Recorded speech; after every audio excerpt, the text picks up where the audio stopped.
Hey viewers, welcome to my YouTube channel. আশা করছি আপনারা অনেক অনেক ভালো আছেন। আজকের এই ভিডিওটি তৈরি করা হয়েছে শুধুমাত্র আপনাদের জন্য যারা ব্যস্ততার ভিতরে ইউটিউবে ভিডিও দেখে থাকেন।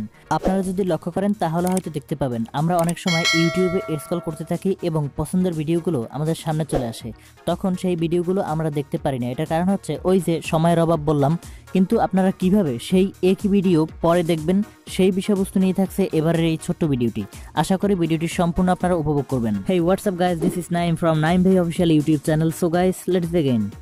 কাজটি করার জন্য প্রথম অবস্থায় আপনার কাঙ্ক্ষিত ভিডিওটি সিলেক্ট করবেন, তারপরে 4 ডটে ক্লিক করবেন। 4 ডটে ক্লিক করার পরে আপনাদের মাঝে এরকম একটি ইন্টারফেস চলে আসবে। আপনারা দেখতে পাচ্ছেন সেভ টু ওয়াচ লেটার। এখানে যখন আপনারা ক্লিক করবেন তখন আপনার এই ভিডিওটি আলাদা একটি প্লেলিস্ট তৈরি হবে, যেখান থেকে আপনারা পরবর্তী সময়ে ভিডিওগুলো সম্পূর্ণভাবে দেখতে পারবেন।